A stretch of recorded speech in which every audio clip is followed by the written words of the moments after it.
Olá, futuro cabo da Polícia Militar.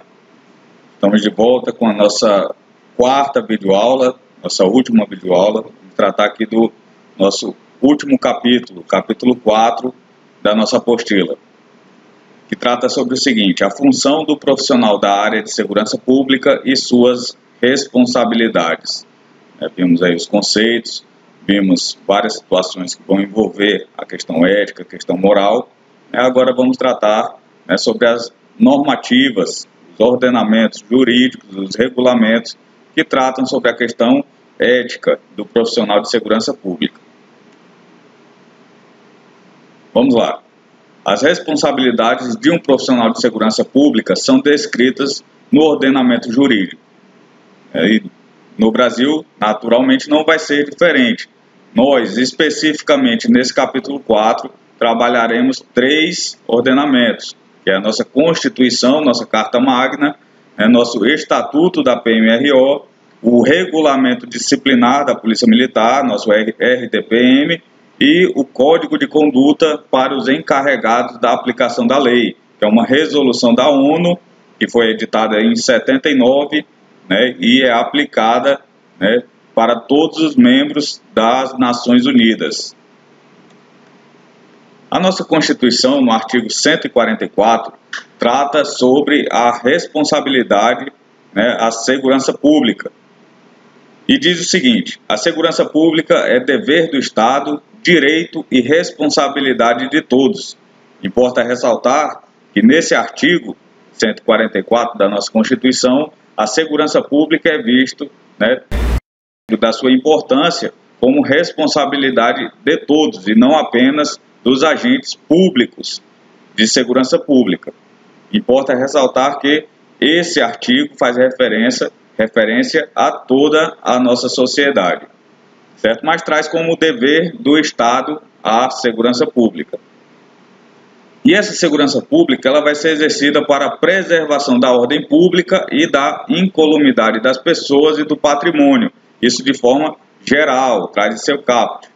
No artigo 144, inciso 5, parágrafo 5º, traz a missão da Polícia Militar, especificamente, que é a polícia ostensiva e a preservação da ordem pública. Lembrando que o artigo 144 vai tratar sobre a missão de cada instituição policial que nós temos no Brasil. Mas para a Polícia Militar, importa aí o inciso 5, parágrafo 5º, que diz que a missão da Polícia Militar é a polícia ostensiva e a preservação da ordem pública. Essa definição da missão constitucional ela vai ser complementada pelos demais princípios constitucionais, e não só pelos princípios constitucionais, mas como pela nossa legislação como um todo. E dentro desses princípios constitucionais, que nós temos aí os princípios da administração pública, como mnemônico aí é o chamado LIMP, legalidade, impessoalidade, moralidade, publicidade e eficiência. Dentro do nosso estudo vai se destacar o princípio da eficiência. Aí você, aluno a cabo, pode pensar, mas o que o princípio da eficiência vai ter a ver com a questão da ética dentro da Polícia Militar? Bem, vamos lá. A realização das atribuições com presteza, perfeição e rendimento funcional. Basicamente é isso que busca o princípio da eficiência, certo? Realização das atribuições, e aqui nós estamos falando de qualquer atribuição dentro da administração pública, e não só especificamente da Polícia Militar, mas é a realização com presteza, perfeição e rendimento funcional. Cabe ao policial militar a prestação do serviço com dedicação e qualidade, dentro daquele entendimento, a qualidade no serviço que é prestado pelo policial militar, vai fazer a diferença, quando nós temos ali o princípio da eficiência. Para isso, a Polícia Militar, nossa corporação, ela tem que buscar a valorização profissional. E de que forma vai ser feita essa valorização? Pelo reconhecimento, pela capacitação, ou seja, preparar o policial militar para que ele, cada dia mais, preste um serviço de qualidade. Um exemplo que podemos citar dessa preparação é justamente o curso dos senhores, curso de formação de cabos, onde os senhores estão tendo a oportunidade de ter acesso a diversos conteúdos né, e conhecimentos que vão complementar, vão ajudá-los aí na missão de servir e proteger. E essa eficiência ela pode ser considerada sobre dois aspectos. O primeiro dele vai ser a eficiência referente à atuação do agente público, né, que basicamente faria referência à qualidade na prestação do serviço.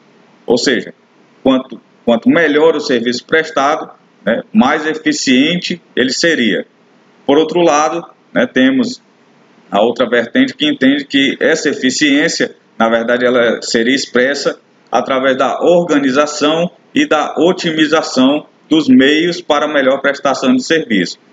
Essa organização que a gente diz é a organização da corporação em si, da instituição em si, e não apenas a qualidade na prestação do serviço. É óbvio que essa organização, essa otimização dos meios, ela vai resultar em um melhor serviço prestado para a sociedade. Nessa estruturação e nessa organização, né, das instituições de uma forma geral, está a relação do princípio da eficiência com a ética. Por quê? Os códigos de ética, que vão regular a conduta do profissional, eles são mecanismos de melhoria da prestação de serviço, né? E por isso que o princípio da eficiência está ligado à ética, né? Então, os códigos de ética eles vão funcionar como mecanismos de melhoria dessa prestação do serviço, uma vez que ele vai regular a conduta do indivíduo, daquele profissional, observando também os anseios da sociedade. Lembrando, os códigos de ética eles vão ser definidos dentro de qualquer profissão, vão ser definidos sempre observando os princípios legais, sempre observando a lei. E a lei é a expressão da vontade do povo. Por isso que se diz que o Código de Ética ele observa, né, na sua fundamentação, os anseios da sociedade. Para isso, é importante a gente ressaltar que há uma valorização do comportamento adequado. Quando se institui um código de ética, valoriza-se aquele comportamento adequado em detrimento ao comportamento inadequado. Dentro da Polícia Militar nós temos, né, a definição do que seria aquele comportamento adequado, né, através dos nossos regulamentos, entre eles o nosso estatuto, e temos também a definição do comportamento inadequado, aquela conduta que não condiz à ética policial militar, essa já descrita no nosso regulamento disciplinar, que nós vamos ver mais à frente. A obediência ao Código de Ética não pode ser vista como mera recomendação. Então, quando nós temos a instituição de um Código de Ética, né, de preceitos éticos, não podem ser tratados pelo profissional como uma mera recomendação, como uma sugestão para a sua conduta, mas sim como uma obrigação do profissional. E aqui a gente está falando do Código de Ética profissional. É uma obrigação, não cabe ao profissional escolher determinada conduta. Ele simplesmente tem a obrigação de agir. Por quê essa obrigação? Porque nós estamos buscando sempre a eficiência, uma melhor prestação do serviço público, e a ética, o Código de Ética surge justamente como um mecanismo para essa otimização. Essa regulamentação vai gerar consequências para a transgressão de qualquer dos preceitos defendidos pelo Código de Ética. Então, se nós temos uma conduta que é protegida, que é considerada adequada e está inserida em um Código de Ética, naturalmente nós teremos também, né, a previsão de punições, né, ali administrativas ou não, para aquela transgressão daquela conduta. Na Polícia Militar nós temos aí, então, o Estatuto e o RDPM como exemplo, nós veremos à frente. O Estatuto ele vai tratar, entre outros assuntos, da conduta desejada ao policial militar, né? Como nós temos o exemplo aí na apostila dos senhores, o artigo 7, né? O artigo 7 do nosso Estatuto, que diz o seguinte: a condição jurídica dos policiais militares é definida pelos dispositivos constitucionais que lhes forem aplicáveis, por este Estatuto, pelas leis e pelos regulamentos que lhes otorgam direitos e prerrogativas e lhes impõem deveres e obrigações. A gente pode observar né, que nesse artigo 7º do Estatuto nós temos, né, a definição de direitos e deveres ao policial militar. Então, já aí se inicia, né, a formulação do nosso Código de Ética, certo? Ao longo de seu texto estarão expressos a conduta adequada ao policial militar, os valores que devem ser cultuados, enfatizando comportamentos adequados ou não. Então, dentro, né, do nosso estatuto, nós teremos, né, a expressão aí desses valores, dessa conduta adequada ao policial militar. A questão ética ela é tão importante dentro da nossa corporação que ela é observada antes mesmo do ingresso do indivíduo na Polícia Militar. De que forma que se dá essa observação? Através da vida pregressa do candidato a policial militar.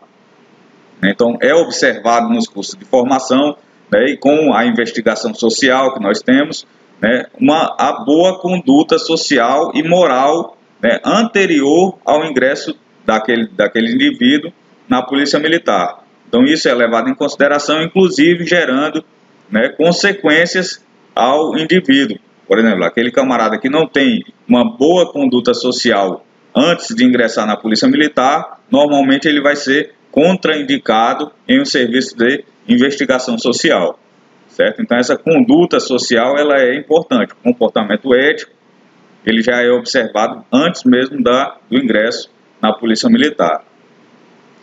Nosso Estatuto vai tratar ainda, em seu artigo 28, de alguns valores policiais militares, e aqui eu trouxe apenas alguns, né, para não ficar muito extenso aqui os nossos slides. Vocês podem observar aí, né, na íntegra o artigo 28 na apostila dos senhores.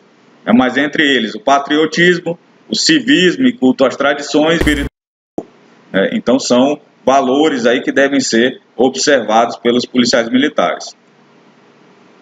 Já no seu artigo 29, vai tratar sobre o foco principal, vamos dizer assim, da nossa disciplina, que é a ética policial militar.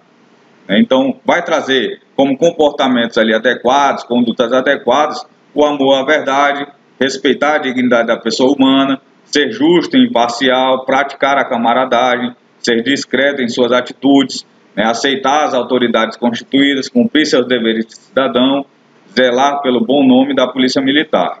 Entre outros aqui, da mesma forma eu não trouxe todos, né, os senhores vão poder observar aí na apostila. Mas é importante ressaltar, né, que nesse artigo 29, e assim vai ser também nas outras questões que tratam sobre a ética policial militar, a gente vai observar, né, que ele não vai se restringir à conduta profissional. Podemos observar aqui cumprir seus deveres de cidadão. Não se restringe apenas, os deveres de cidadão não vão se restringir à sua conduta profissional. Certamente, atos da sua vida particular, da sua vida privada, serão afetados por esse dispositivo. Então, ao policial militar, caberá a dedicação integral, a dedicação completa de sua vida, não só profissional, mas também pessoal, particular, ao cumprimento da ética policial militar. Inclusive definindo questões relacionadas, inclusive quando o militar está na inatividade. Vai definir também nossos deveres, eu trouxe alguns também: dedicação integral, serviço policial militar, culto aos símbolos nacionais, disciplina e respeito à hierarquia, Temos como nossa base aí a disciplina e a hierarquia. Então, a disciplina e o respeito à hierarquia, a obrigação de tratar o subordinado dignamente e com urbanidade. Então, o que a gente observa dentro, disso aqui que nós tratamos sobre o nosso estatuto? A dedicação do policial militar ela é incondicional e ela vai ultrapassar, como eu já disse antes, a profissão em si para acessar a vida particular daquele indivíduo, do policial militar, e o comportamento privado do policial militar. Então, o Código de Ética da Polícia Militar não se aplica, não se restringe à vida profissional do policial. Ela vai também acessar questões que vão se imiscuir aí na vida particular do policial militar. Por isso essa dedicação exclusiva, essa dedicação incondicional aos preceitos éticos na Polícia Militar. Outro código que também é muito importante dentro da Polícia Militar é o nosso regulamento disciplinar, o nosso famoso RDPM. O RDPM ele vai regular o exercício dos poderes disciplinares e hierárquicos. Então lá estarão definidos, vai regular as apurações de transgressões, a aplicação de punição, concessão de benefícios também, os recursos administrativos também, e vai tipificar aquelas condutas que são inaceitáveis na corporação. Nós temos descritos no RDPM, entre outras condutas, aquelas condutas que são inaceitáveis na corporação. E estarão descritos nos seus artigos 15, 16 e 17. Certo? Essa conduta inadequada, vamos dizer assim, ela vai ser denominada transgressão disciplinar dentro do RDPM. Estarão passíveis de punição. Essa punição vai depender da intensidade do ato, que vai ser definido como leve, média ou grave, e definido aí no seu artigo 15, 16 e 17. Como exemplo, os senhores vão ter outros exemplos aí na apostila para poder observar, e certamente já tiveram acesso ao RDPM, mas como exemplo eu trouxe aqui uma conduta que é considerada transgressão disciplinar de natureza leve, que é portar-se inconvenientemente, desrespeitando normas de boa educação, os costumes ou as convenções sociais. Importa ressaltar aqui que não está falando, se restringindo apenas ao comportamento do policial militar enquanto de serviço. Inclusive na sua vida particular, o RDPM, aqui como exemplo aqui o inciso 1, de natureza leve, portar-se inconvenientemente. Ele não se restringe à atuação do policial enquanto de serviço. A sua vida particular também será analisada aí nessa questão. Outro de natureza média, estará descrito aí no artigo 16, concorrer para discórdia, desarmonia ou cultivar inimizade entre os policiais militares ou entre estes e os de outra corporação. Certo? Então é um exemplo de conduta que vai ter uma intensidade um pouco maior das condutas descritas no artigo 15, que seriam de natureza leve. Essa já vai ter uma intensidade média considerada aí. E, para finalizar nosso exemplo aqui, a natureza grave, que é faltar à verdade, espalhar boatos ou utilizar-se do anonimato. Como eu disse, essas questões que são tratadas no nosso código de ética, que são definidos como a ética policial militar, elas defendem aqueles comportamentos que são adequados. E no RDPM são descritos os comportamentos inadequados, são as nossas transgressões disciplinares. Nós observamos aí que faltar à verdade, ou seja, mentir, é considerada uma transgressão disciplinar de natureza grave. E, novamente, não se restringe à nossa vida profissional. Ao policial militar, ele estará sempre sendo regido pelo nosso RDPM e pelos nossos regulamentos, o estatuto e outros. Então esses são os exemplos que eu trouxe aí do RDPM. Na apostila nós teremos outros, e quem tiver interesse também pode observar lá o próprio RDPM, onde terão descritas outras condutas. Senhores, para finalizar nossa videoaula e também o conteúdo da nossa disciplina, nós trataremos agora sobre um código de conduta para aplicadores da lei. É uma resolução da Organização das Nações Unidas. Então, como o Brasil é membro da ONU, nós respeitamos e adotamos também os tratados e as resoluções deste órgão. Esse código de conduta para aplicadores da lei, ele vai abordar de maneira abrangente a conduta do agente da lei. Então vai tratar sobre questões de tortura. Os senhores têm na apostila dos senhores 8 artigos desse código de conduta que vão demonstrar ali como é abrangente, como é amplo né, a tratativa dele sobre a conduta do agente da lei. Mas, entre outras coisas, vai tratar sobre o respeito, né, as pessoas, né, respeito à dignidade da pessoa humana, né, a impedir qualquer tratamento desumano à pessoa que esteja sob sua tutela, entre outras questões aí que os senhores poderão observar. Então, ela vai abordar de uma maneira abrangente a conduta desse agente da lei, regulando, então, o comportamento desse agente da lei. Portanto, vai funcionar como uma espécie de código de ética universal. Por isso que a gente trouxe, né, essa resolução para que os senhores tivessem acesso. Certo, senhores? Terminamos o nosso capítulo 4. Nossa disciplina também se encerra por aqui. Eu espero que tenha sido proveitosa esse contato que tivemos. No domingo agora, fazemos a nossa avaliação. Desejo sucesso aos senhores na avaliação. Ainda teremos mais um questionário, uma atividade para que os senhores possam exercitar, né, o nível de conhecimento dos senhores, tá certo? Essa atividade vai ser disponibilizada aos senhores amanhã, na terça-feira, certo? Na quarta-feira, vamos fazer uma revisão do conteúdo, onde trataremos um pouco mais dos assuntos aí para poder auxiliá-lo nos estudos, tá ok? Então, bons estudos e forte abraço.